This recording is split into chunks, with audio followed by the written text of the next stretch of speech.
Hi, folks. Roage here. Hope you can hear me out there, and I'm not quite sure you can even see me. But let me see if I can get the chat up, see if there's anybody listening. I'm sorry I was a little late. I was, having my gums vulcanized. Let's see here. All right. Okay, I don't know. There's this little box down there, and I can't see my image in it, so I don't know if I'm actually broadcasting, and I don't know when I do a screen share if you actually see me. I don't know if you actually really want to see me, but okay. But here it is. All right, so I got a few things to talk about. Let's talk with a notable personality in out there in the cybersphere that I think is actually really important. This is a man that's made an incredible impression on me. Okay, and I just want to call attention to him and what he's doing and his behavior, and so that you have a better understanding. Okay, his name is and what this guy says. I mean, and you really need to pay attention to him because what he's doing is exceptional. It is exceptional, and you need to really pay very close attention to what he's trying to say. Okay, because I don't think people are truly getting what he is showing us. Okay, so his name is Representative Adam Schiff. Okay, so Adam Schiff. Right? He is exceptional. And he is really showing us some things that we need to pay attention to. Okay.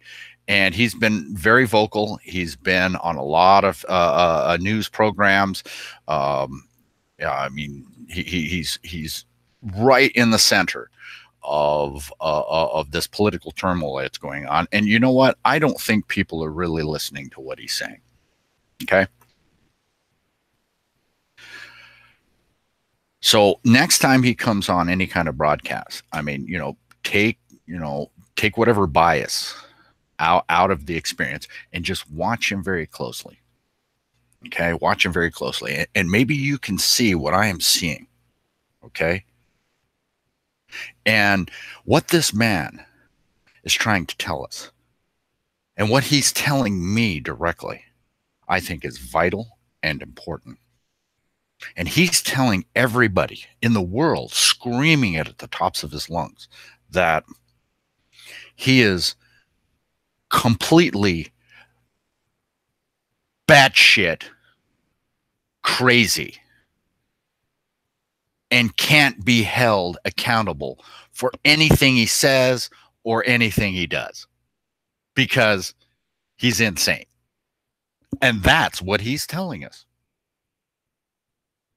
It's a good strategy. He's got a lot of downside if we actually thought he was competent and criminally culpable. We might punish him. There are people that might say, hey, well, his actions rise to the level of, of an abusive office. I mean, to the extent where one might consider it, a betrayal of the trust. And, there are others that are just saying that they should hang him. But he's setting it up to where he's just going to go in a little room and they're going to re-educate him. Right. So, I just wanted to throw that out there. And, folks, the nice thing about the internet is I can say something like batshit crazy, and I realize that there are kids watching. Okay, and if you're a parent and you don't want your children to see me or hear me, say these kinds of words, then perhaps you don't. It's prudent that they not see this. As far as the children, okay, and I'm talking to children right now. Okay. You kids, right? You're going to hear words that you've probably already used, maybe some new ones. All right. And I know you like to say those words because there's this little emotional, there's a feeling you get when you say those words, right? So make sure you don't say them around your parents and don't say them around your teachers. Right? Because it's very important that you know who your audience is. Okay. Right. Because some people will get all weird when you start using those words. And yeah, I know, they'll tell you, oh, and they'll get all bent out of shape, and they'll yell at you, and they'll, and maybe they'll, ground you, and they'll say, they'll try to make you feel ashamed, right? And I don't want you to feel ashamed, right? So don't say these words around people that are going to try to make you feel ashamed. Okay, know who your audience is. It's really important. And don't say these words, around people are going to try to make you feel ashamed. Okay. Besides, these same people that try to make you feel ashamed, they're using the same words, aren't they? Right. So they're telling you not to use those words, but they use those words all the time, So the next time they use those words, you might want to say, mom, dad, or teacher, you told me not to use those words. Why are you using those words? So if you don't want me to use those words, then why are you using those words? All right. So I just wanted that out there. Okay. And that's going to be a blanket. Okay. From this point forward. Okay. That's just the way it's going to be. Now I'll try to refrain from using it, because I just don't want to just say words, gratuitously. But I'll tell you what, I mean, it does have an effect. And, if that fact brings out an increase in awareness and consciousness, hey, man, I am totally down with that. And guess what? I'll bet you are too. And that's probably why you use those words too. But don't overuse them, because if you do, then they lose their effect. Right. So, you don't get quite that little dopamine rush. It's like cocaine. The more you use it, the, less happy it makes you feel. So you keep using it more and more and more and more. And eventually it just loses its whole power. Just understand that. We had a saying when I was growing up, because, I'm 54 years old, that sticks and stones may break my bones, but words can never hurt me. Okay. But hey, wow. For some people, I guess words are hurting them. And I like to use those words that they feel hurt them, so that, they toughen up and, learn how to, grow a spine and a thicker skin, because they need that, because, they're hurting themselves by allowing words to hurt them. And, quite frankly, if you're offended by what I say, I'm doing it on purpose. All right. So don't hold that against me. I'm just trying to make a point here. I'm real good at saying things that offend you. I don't do it to hurt you. I do it to wake you up. And I don't care if you love what I say or you absolutely hate. In fact, I actually like it when you disagree with me. Okay, that tells me that, hey, wow, you took the time to actually listen to what I said, and it provoked an actual response in you. And hey, well, maybe you'll actually think about really what it is I'm trying to relate. Okay, so I'll use that mechanism on purpose. Okay, so notice that it's not because I'm stupid, or not because I'm intentionally trying to make you uncomfortable. Well, actually, I am, but the objective here is actually a good one, in that you actually start paying very close attention, because it's important. It's always important to pay close attention to the things around you, so you can respond correctly to those things in your environment. And if you respond correctly to those things in your environment, or choose not to respond, that's the beginning of responsibility. Responding correctly to the stimulus and the events that occur in the immediate moment, right now. Okay, responsibility. Got it? Now you know what that is. All right, so pay attention. All right, so I do want to say a few things about intellect. Okay, I've measured my intellect personally a number of times. Okay, and it hovers around about a 140. Okay, sometimes a little bit more, sometimes a little bit less. It just depends on the quality of nutrition I get. Lately it just hasn't been that good.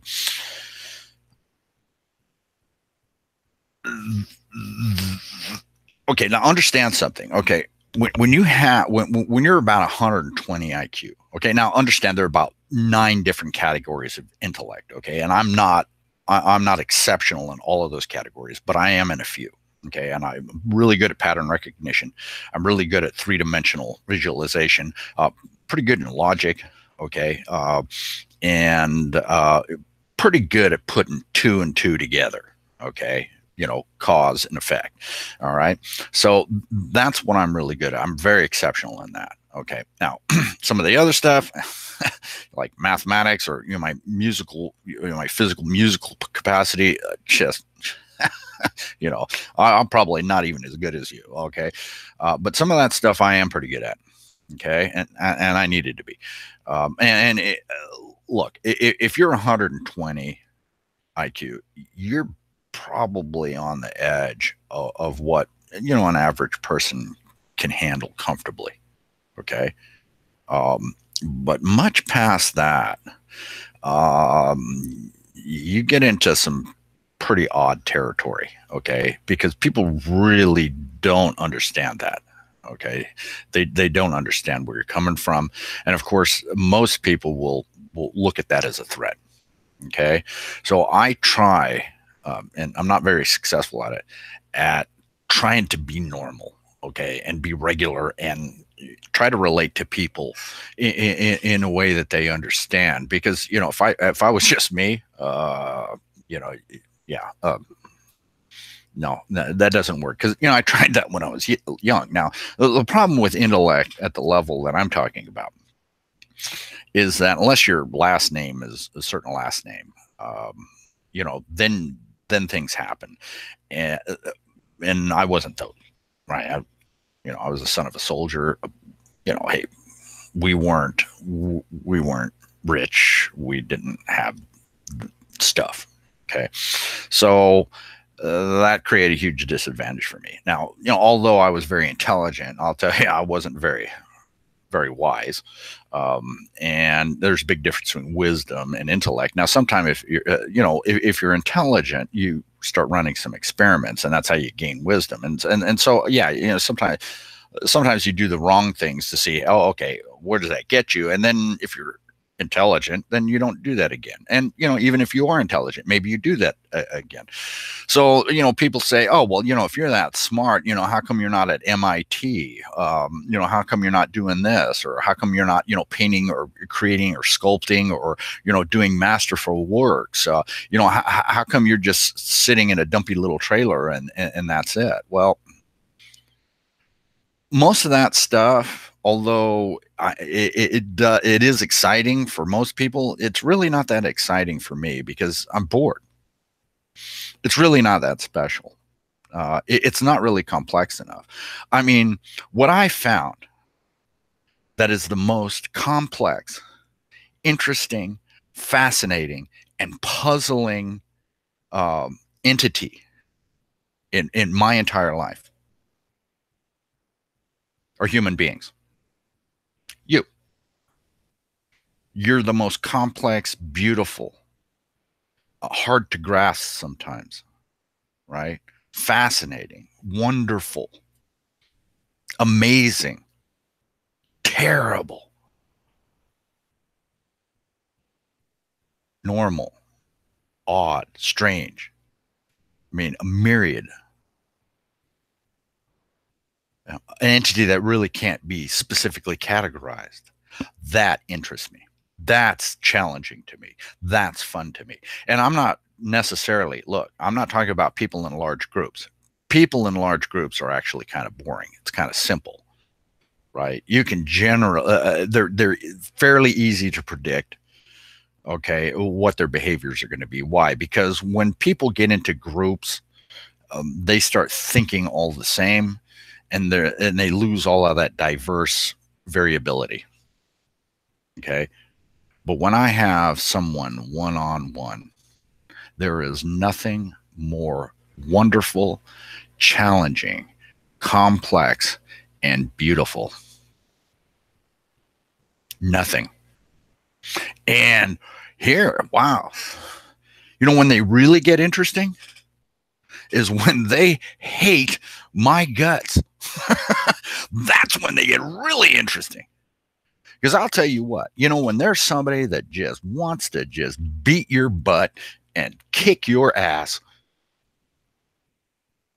one thing that you know for sure, that they are honestly honestly telling you and letting you know how they feel. There's no pretending, there's no pretense, there's no dancing around, they're not strategizing. They're actually giving it to you straight, right from inside. No limitations, right? No goofing around. You're getting it straight. Honesty. They are truthfully showing you what is inside them at that very moment. And I think that's wonderful. I think that's wonderful. And I listen.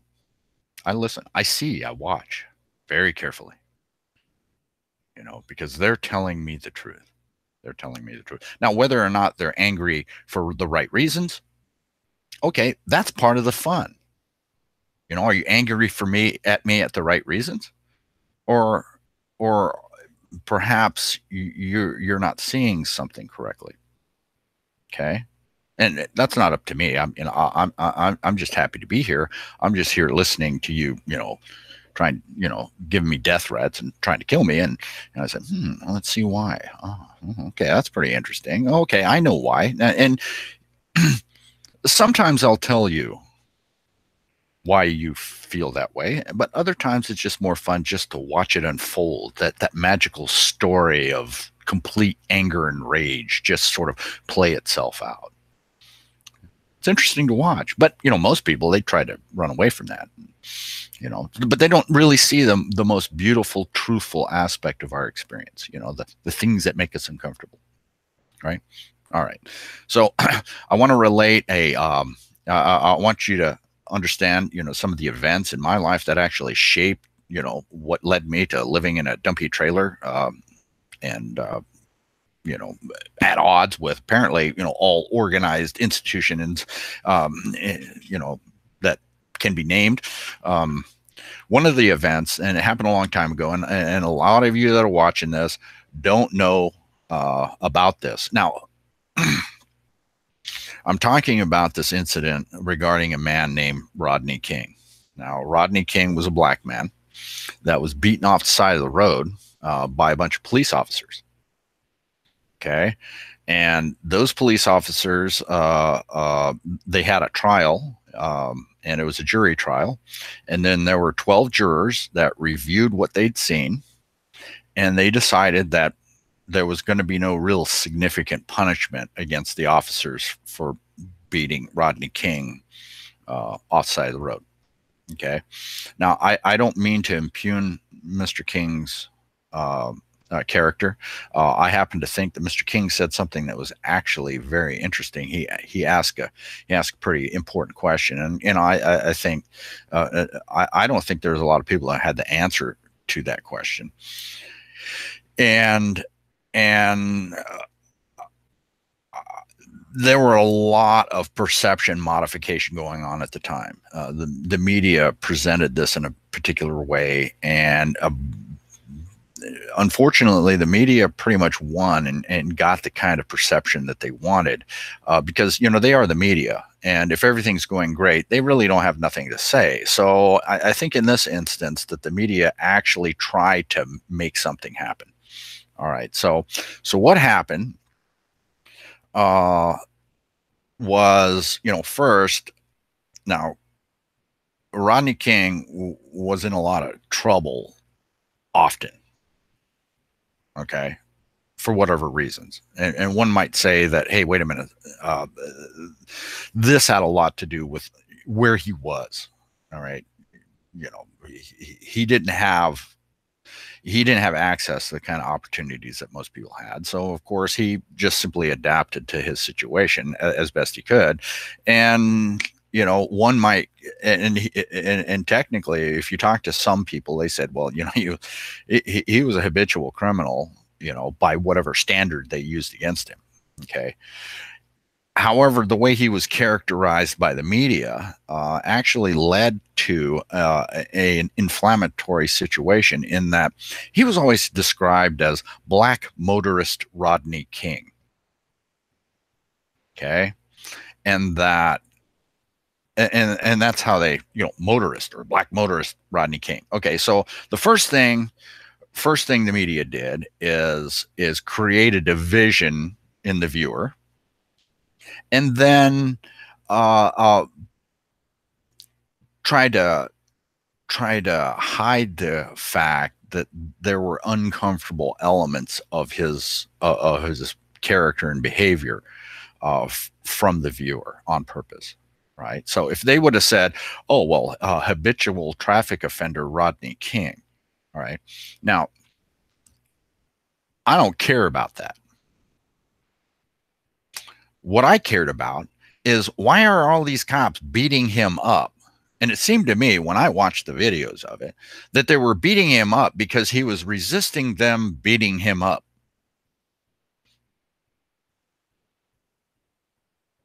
Okay. Sounds like a reasonable course of action to me. But hey, look, okay, and I don't know how they characterized it, and I don't know if there were like secret things that they entered into the court, but to me it looked like there were 12 jurors that really couldn't see what was happening, right? And hey, let's say Rodney King was a murderer. Let's say Rodney King did all, I mean, let's say he was an demiurge demon. My public servant, I don't want my public servant going around and beating anybody. I don't care what they did. That's not their job. If they can't, if they can't manage the situation such that they can't protect anyone's right to due process, right? He got beat. He got punished before 12 jurors said, "Hey, it's okay to do that." They just beat him, right? And everybody said, "Well, seemed reasonable to me. No problem here."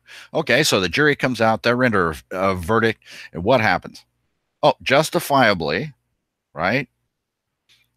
Cops obviously got away with beating, the motorist. He was just black motorist Rodney King.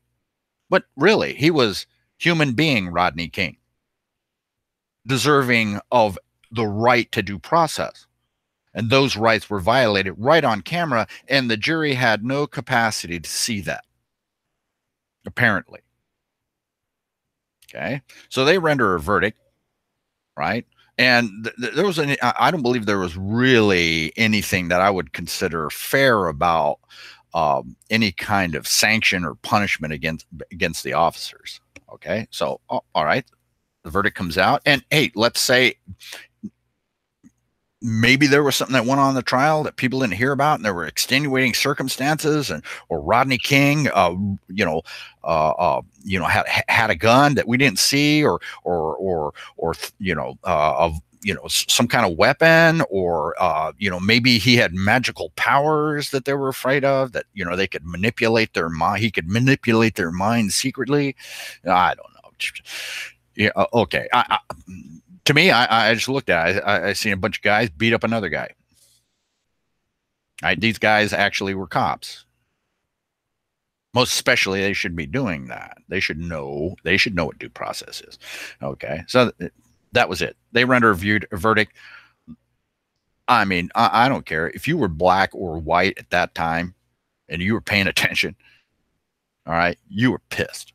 Okay, all right, and people just burned the city out, ran all over the place, and destroyed the city. And you know what? After that, I can understand the outrage. I was outraged, you know. But Rodney King actually said something pretty interesting, and I don't think we had an answer to that question. He says, "Well, why can't we all get along?" It's a good question. I thought about that question. Why can't we all get along? We got a media that automatically creates division in the population so that they can, raise attention, sell more newspapers, have more viewers, sell more advertising by creating uncomfortable, dangerous situations where people really get hurt, property gets damaged, lives are destroyed, and they make money off that. And we put that money in their pocket, right? So that deprivation of due process was one of the things that led and shaped what was going to happen to me, because I felt outraged, and that outrage just sat down there. And I said, you know what? That wasn't really solved. Then we had a gentleman during the riots named Reginald Denny, and he was another exceptional human being. Reginald Denny was trying to make a delivery. He was a truck driver. Some boys, some young kids, drug him out of his truck, beat him, and then hit his head with a brick. And that permanently damaged his brain and completely changed who he was. And it was on video. It was obvious. And for whatever reason, okay, the jury decided that the actions of those kids was justified, and that Reginald Denny, who was trying to feed his family, really deserved what he got. Okay. Yeah, I don't care what color these people are. Really, I don't care. They're human beings, and they're all very interesting to me, especially when they're doing these kinds of things. Okay. Interesting in a kind of weird way, but interesting nonetheless, right? So here was Reginald Denny.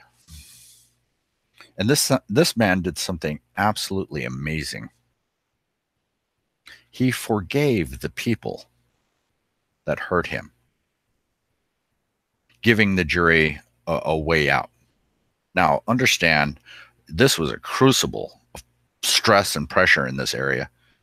And I can't argue with the approach that they took, because there were people that weren't thinking straight, and they were breaking stuff, and they were hurting people, and it had to stop. So maybe that alone was a reasonable justification for letting these kids off. I mean, they're kids after all. Okay. You know, and Reginald Denny, he forgave them. That was amazing. That was absolutely amazing. That was probably the most wonderful thing I'd seen in a long time. So who's Reginald Denny? You know, he's probably, you know, I don't know where he's at. Okay, I don't know. He might be doing fine. But you know what? I don't think anybody thinks about that, man. And I don't think anybody truly appreciates the absolute outstanding thing this man did.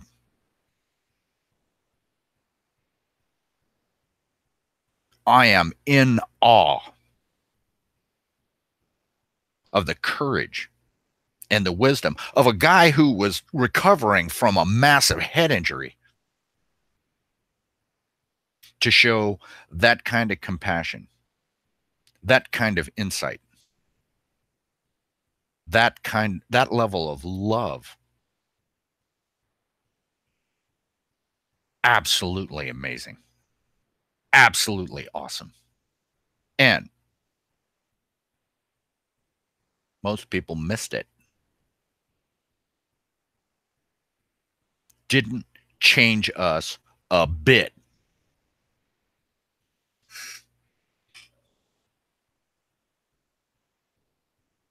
Oh, yeah, there were a lot of people walking around all vindicated, doing the I was right dance or whatever.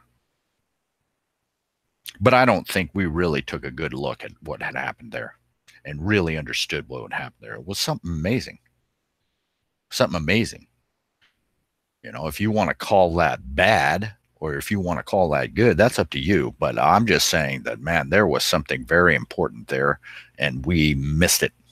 All right. So, you know, I'm going to harp on due process because that's actually pretty important. And I want to suggest something to you. I'm going to suggest that you actually take a look at the Citizen's Handbook. And I'm going to get off here real quick. I'm going to show you, let's see, Tube, Live Events, File Explorer, Google Hangouts. All right. Is that it? That one. Live Events. Okay. All right. It's the Citizens Rulebook, Jury Handbook. Okay. And it was written quite a while ago. and it's something that I read, and I think for the most part, everything in here is actually pretty good. Whether or not you think it's good, I think it's going to provoke something in you, and it may give you some clues. Okay, and what it does is it actually explains what the responsibility of the jury is, or of a juror is. Okay, and that's really important to know, because you may not know this, but a jury or a juror is the most powerful entity in government. And you say, well, in government, what do you mean? Well, if you read this, you'll find out exactly what the responsibility of a juror is. And you will see that the correct actions of a jury are what limits government from creating rights that reasonable people do not want. And they can get rid of those laws immediately. So if you read that, I'm sure it'll be an eye-opener to you. I mean, especially you young folks, right? This was what the founding fathers actually tried to put in place, but has been undermined for so long that we didn't even know it exists. And in fact, if you go in a jury and you even say the word nullification, oh man, you want to see people go crazy.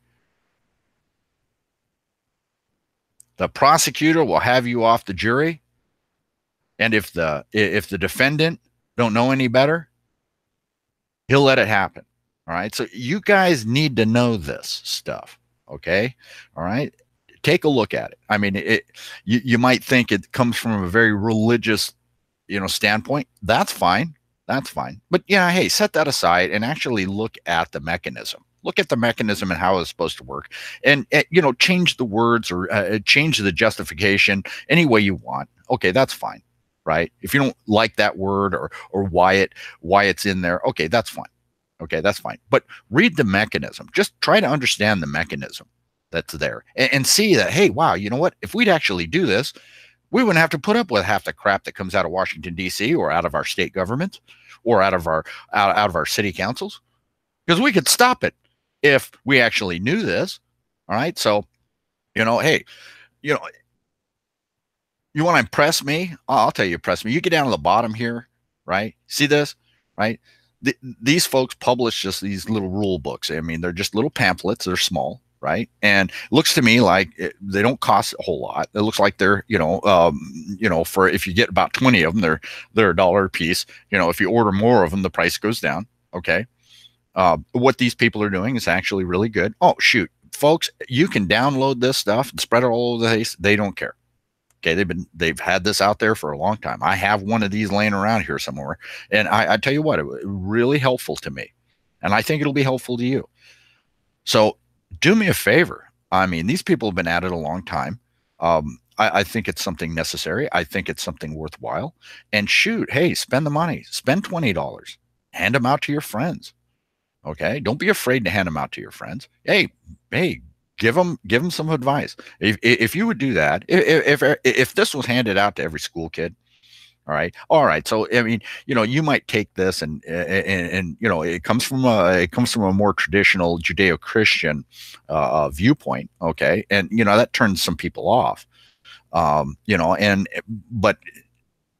And that's okay. I mean, I'm sure you could probably alter it in some form to, de-emphasize that if you like, but make sure that you understand what the mechanism here is. Okay. Don't kill the messenger. Make sure you get the message. Okay. So that's what I would suggest. Go take a look at that, and if you could feed these people, I would really appreciate it. I mean, I would really appreciate it. Now, I put the link in the description for that, and then I put a link to my site too if you want to help me. If you see this and this is actually mind blowing to you, or actually helps you understand how things are supposed to work, then more power to you. All right.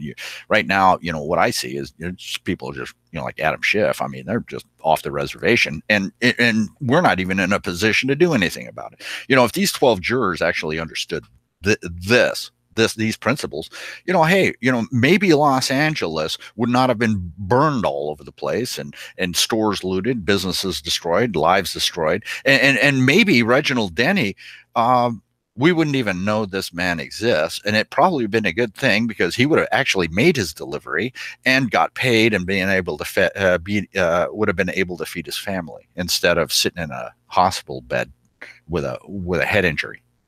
Okay, just something really simple, and it's just simply information that would change absolutely everything, right? Information that people like Representative Adam Schiff probably doesn't want in your hands. But hey, he can't stop you. He doesn't have that power. And he certainly won't have that power after you take a look at this little booklet.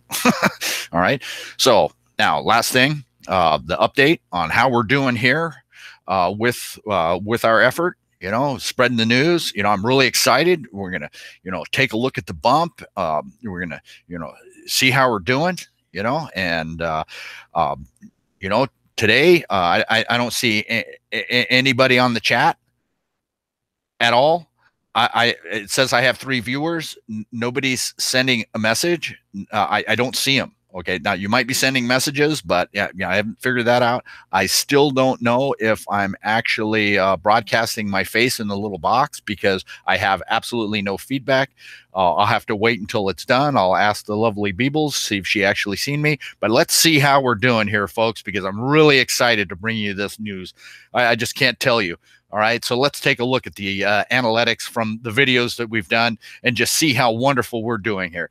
Oh, all right. So since in the last 28 days, looks like we've got some massive increases here. It's actually noticeable. We got a bounce.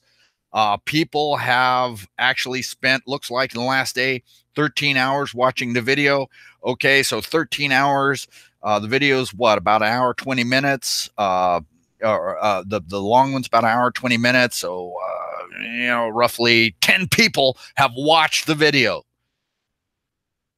Both of them, the live stream from yesterday, and they've actually devoted 13 hours to it. Man, I think that's excellent. We actually have a noticeable increase in the viewership of the channel and the material. That's outstanding. You guys, I'm really proud of you. Okay. All right. And let's take a look at some of the other metrics here, because, there is exceptional and noteworthy. Okay. And it really gives us an indication exactly where we're going for this. So we can actually see light at the end of the tunnel. Okay. We have 5 likes. 5. Can you imagine? 5 people liked the videos in 28 days. 5 of them. Can you imagine? That's 5 people whose lives perhaps, possibly, maybe be minutely changed in some almost measurable way. Okay. And we got 4 comments, 10 shares, 10 people shared the information, right? 10 people shared it. And of those 10 people, 5 people actually liked it, or, and then I had some comments. I had, I can tell, we got 3 subscribers. 3 subscribers are actually interested enough to allow me to pollute their notification streams. Okay, 3 people are actually okay with me cluttering up their stuff. Hey, that's great. So, got 10 shares, 4 comments. 1 lady actually left a comment. New lady actually left a comment, and I think that's wonderful. 1 person was affected in a constructive way. And folks, honestly, if 1 person is even marginally affected, in maybe even in a negative way, that's wonderful. That's wonderful. So let me figure out how to actually turn my camera on again. I don't want to hide the participants. You'll have to bear with me because I'm not really that good. Figured it out. Yeah. So if 1 person is marginally affected in some minuscule way, it makes it all worth it. It makes it all worth it. That means we're doing a good job out here, right? We're actually affecting the global consciousness in some almost measurable way. Okay. And look, I do appreciate it. I know why it's important. Even that is important, folks. So little by little, right? I'll give you updates on how we're doing. And right now we're doing great, folks. We're doing absolutely great. I mean, 5 likes. I mean, think of it. Five. Right. Oh, make no mistake. Okay. Make no mistake. I have very little confidence that the number of likes and views of this material are being accurately reported, right? That could be paranoia. Could be, unless it's actually true, but still could be paranoia. But could be. But to have that kind of impact, 5 likes, 10 people actually watching the video, 10 people almost affected by the material, 10 people who might actually just subtly and minutely change their opinion of their life experience to the point where they might almost get it. All right, folks. Sorry. Don't mean to waste your time. All right. So here's Roage, and you have a good day. Okay.